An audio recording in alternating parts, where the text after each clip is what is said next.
ขอให้เฮงๆนะคะรวยๆ100 ล้านวิวนะคะ100 ล้านซับสไครต์คุณเบียร์อายุเท่าไหร่คะแฟนคลับถาม26โอเคเขาจะไปซื้อหวยงวดหน้านะจ๊ะโอเคค่ะรวยๆเอาละค่ะ Happy birthday to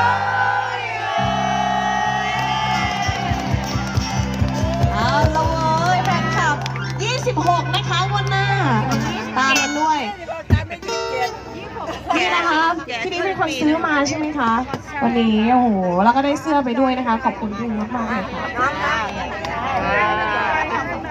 ปีที่แล้วก็ออก26นะคะคุณเบียร์ปีนี้มอบโชคอีกหรือเปล่าซื้อ27แล้วกันเราต้องแบบว่าเผื่อไว้27 25อะไรเงี้ย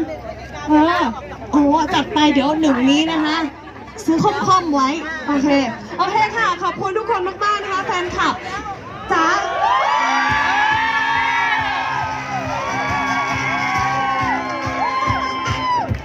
โอ้ยสนุกชอบแฟนคลับกลุ่มนี้คือดีนะคะไม่เคยเจออะไรแบบนี้อะไรนะเห็นสถานก็จี๊ด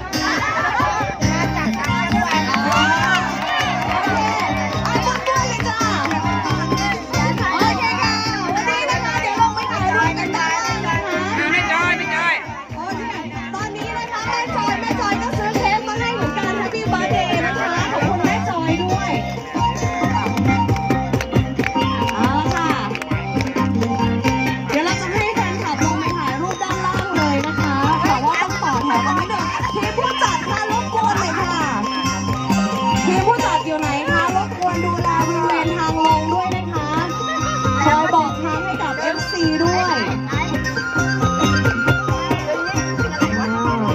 เค้กมีทองด้วยอ่ะ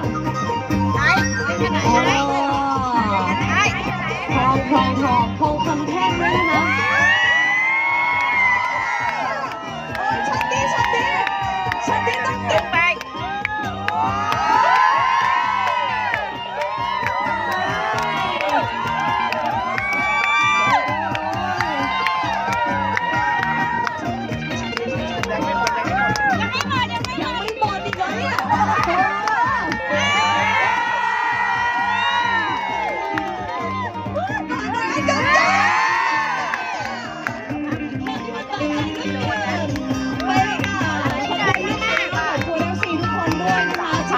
สนับสนุนคุณเบียร์ด้วยดีมาโดยตลอดเลยวันนี้นะคะก็หวังว่าทุกคนจะแฮปปี้สนุกสนานมีความสุขเดี๋ยวเราลงไปถ่ายรูปด้านล่างกันด้วยดีกว่าโอเคค่ะตอนนี้นะคะทีมงานดูแลคุณเบียร์ด้วยนะคะสนุกไหมคะสนุกนะคะสุดยอด